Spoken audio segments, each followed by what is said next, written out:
So this thing of conflict Yes. in the world, it's such a...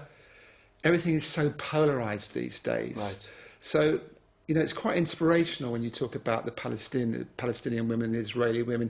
How did that end up then? You were telling them about the Palestinian women. Yeah, I told them about Palestinian women and I the story at the teachers' convention, and then I sat down and, you know, I said, do we leave this world to the politicians? You know, yoga has an extraordinary transformational portent, and then all the young teachers came over to me and said, it was amazing what you said. If have you ever thought about bringing Palestinians and Israelis together in one class? Right. Because we know that you always teach Palestinians and then you teach Israelis and vice versa.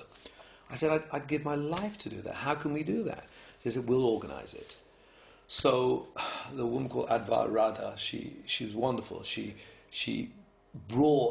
made it possible to bring 18 Palestinian women. We got permission. And several foundations in Israel helped get the passes for them to come across the borders, which they refused on the day, on the 18th of October 2006. But by 4 o'clock they changed their mind, and nobody to this day knows why the Israeli army changed their mind. They never changed their mind when they refused Palestinians. But 18 Palestinian women came across the border. We met in a hotel in Jerusalem.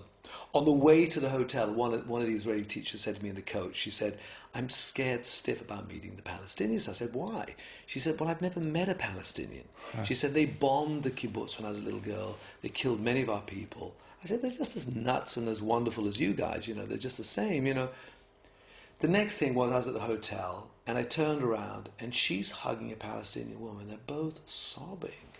And I just thought, that's it, that's my work. And I said on that day, I said, you know, maybe no one on the planet will acknowledge this day, but we didn't need a single politician. We didn't need the UN. We didn't need anything except humanity inspired by this ancient practice. That's it. And if that works, what is it actually saying? It's saying that it works. Well, it's people meeting on a human level, isn't it? Absolutely. It's very simple in principle. It gets very complicated in practice. That's right. But when you see that you can take psychotic individuals from murderous levels to they want to be your best friend, they love you unconditionally, and you see that within 1 hour, you see the magic of transformation, chemical transformation caused by this practice. Yeah. So that's why for me, when yogis are getting into pretzel shapes and they're showing that as yoga, this is just positionality. This is the ego. Ego takes a position. It says, I'm an Israeli or a Palestinian, so I'm going to shoot you. I'm better than you. It's a position. When we lose our position... Or they feel threatened. Or threatened. And it's all about fear and position and ego. So going back to the kids who are in the gangs, and you mentioned South London, I think you also work kids, I think you're off to Glasgow tonight to do some work in kids in gangs this weekend in Glasgow. So... how quickly do you get results in those situations? It has to be quick.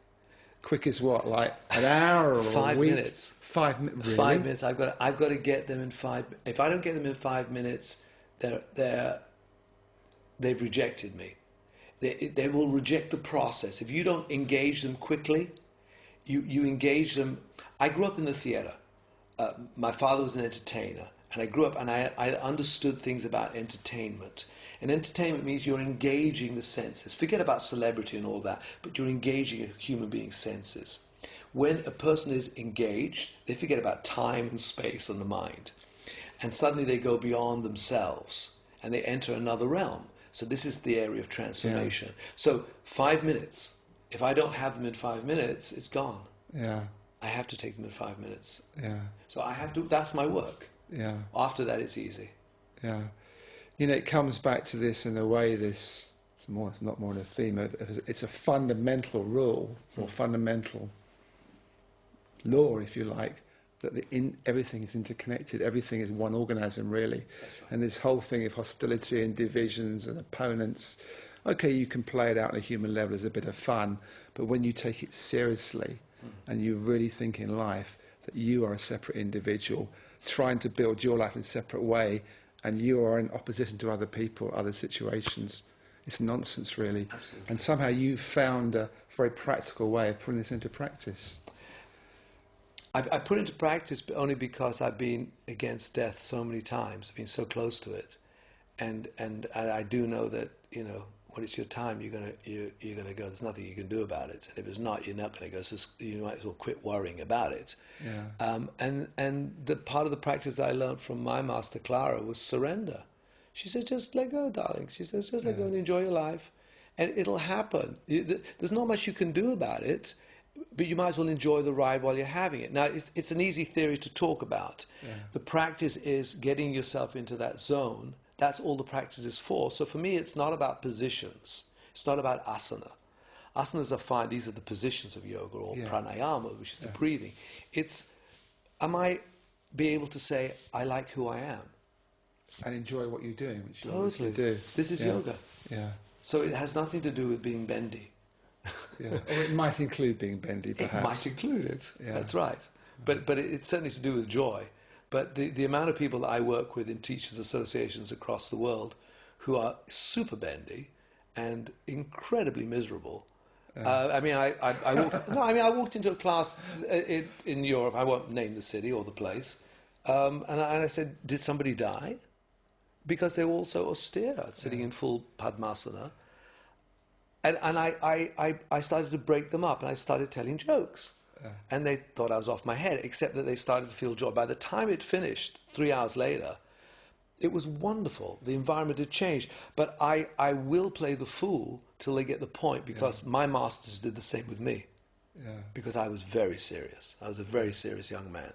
And I'd lost the point. And it was all ego. Yeah. It doesn't bring any joy at all. Well, I think your message is don't be super bendy and miserable. Absolutely, have a life. It's the only life you've got, you might as well enjoy it. Exactly. Okay, David, thank you very much. And thank you for watching Conscious TV. Goodbye.